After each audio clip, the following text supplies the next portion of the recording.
She betrayed me while I was building our future. So I vanished. My name is Ethan, I'm 29.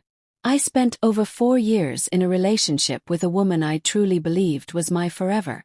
We lived together, built routines, created memories, shared bills, groceries, a dog, holidays. Her name was Lena, and for a long time I thought she was it for me. She had this spark. Smart, witty, beautiful in that subtle, timeless way. She made mundane things feel alive. We talked about marriage, kids, a home of our own. I was already looking at rings. But about 6 months ago something shifted. First, it was subtle. Lena started working late more often, too often. Her phone was always face down. Notifications were cleared quickly. She'd get texts and laugh but wouldn't share them like she used to. When I'd ask what was so funny, her responses were clipped, cold. Just work stuff. Or you wouldn't get it. And the worst part, the defensiveness. Every time I expressed even the smallest concern, she'd turn it on me. Accuse me of being insecure or not trusting her. So I backed off. I didn't want to be the jealous boyfriend. Gave her space. Then one night, everything unraveled. She had left her email logged in on our shared laptop. I wasn't snooping. I swear I was just trying to access my own files. But there it was. Dozens of unread emails. My curiosity got the best of me, and when I opened one, I felt the air get sucked out of my lungs. Flirty back and forths with someone named Daniel, a coworker I didn't even know existed. Plans for hotel rooms. Nights she claimed to be at girls' dinners. And then photos.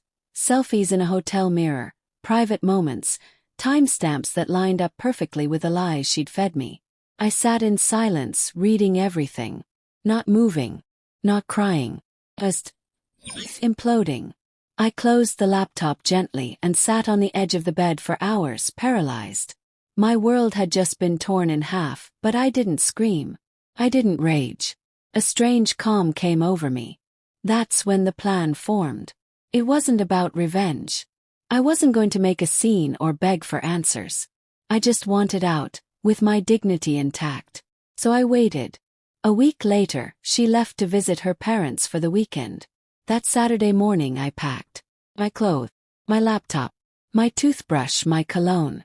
I took what was mine and left the shared stuff behind. TV, furniture, kitchenware. I didn't want memories. I didn't want reminders. I didn't even leave a note. I blocked her from my phone, social media, everything. I even got a new number. She vanished. Later, I heard from mutual friends how she returned to a half-empty apartment. Her side untouched. Mine stripped bare. My closet. Me. My drawers. Vacant.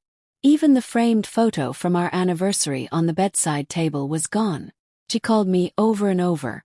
Left messages. Emailed. Even called my mom. My mom answered once. Told her. Ethan's safe.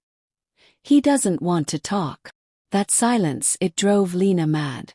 I stayed away. Laid low. Moved across the city into a small apartment with nothing tying me to our old life. I didn't talk. I didn't post. I just breathed again.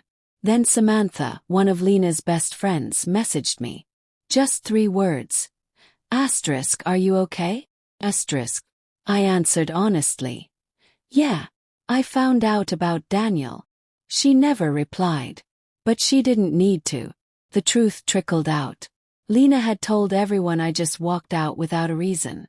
Cried to friends about being blindsided, abandoned. But when I sent screenshots to a few trusted friends, not to smear her, just to tell the truth, things changed. People started backing away from her. Even Daniel, the guy she cheated with, distanced himself. He couldn't handle the mess. Or maybe he thought he was just a fling. Lena started rewriting the narrative. We were drifting. He was cold. He was always working.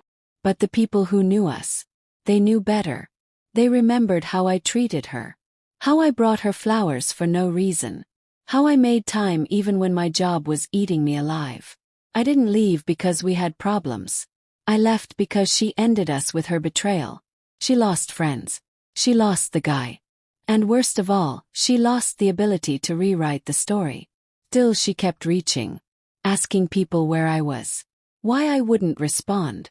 I heard she wasn't sleeping, panic attacks, depression, saying she felt like she'd been ghosted by her own life. But I wasn't cruel. I wasn't punishing her. I was choosing peace over chaos. And then one day it happened. A mutual friend posted a photo, just a group shot at my favorite coffee shop. I was in the background, blurry but unmistakable. The next morning, 8:30 a.m., I was at my usual table. Laptop open, coffee steaming. That's when I felt a shadow. Lena, hair curled, dressed up like she'd rehearsed this in the mirror. Her voice cracked. Ethan. No greeting, no apology, just disbelief. You just left, she whispered, eyes watering. No goodbye. Sit, I said. Only, quietly. I didn't want a scene. She sat across from me, trembling. 4 years, and you vanished like I meant nothing. I met her eyes.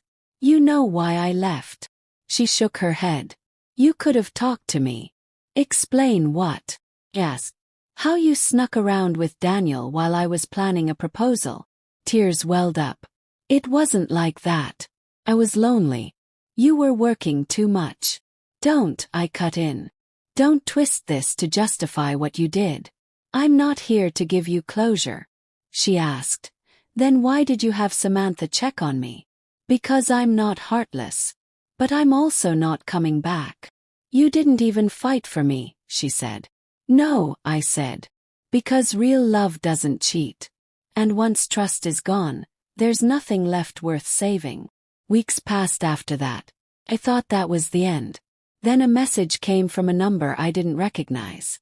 Hi Ethan. This is Naomi. We need to talk. Took me a minute to place her. Me. Lena's old college friend.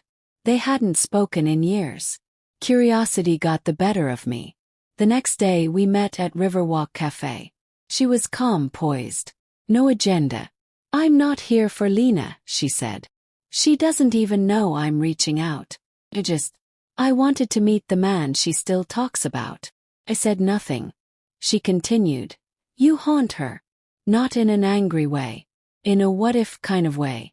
But I'm not here to defend her. I'm here because I think both of you are stuck. Stuck how? In that moment, you disappeared and she fell apart. You thought it brought you peace, but maybe it just froze everything. I didn't respond. She talks like you were the one real thing in her life. And you were. But she destroyed it. She made her choice, I said. I made mine. Naomi nodded. But tell me, Ethan, did she ever know why betrayal hits you the way it does? I looked down. I told her about my parents. How my dad cheated. How our family imploded.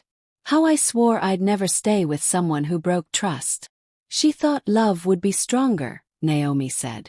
But she never understood that trust was your love language. We sat in silence. Then she said something I didn't expect. I wanted to thank you. For what? For showing me what real love should look like. You gave her your whole heart. She didn't value it. But I learned from that. And I hope one day you love again, freely. Without walls. Because you deserve that. Left. And for the first time I felt something crack inside me. Not grief, not anger, but release.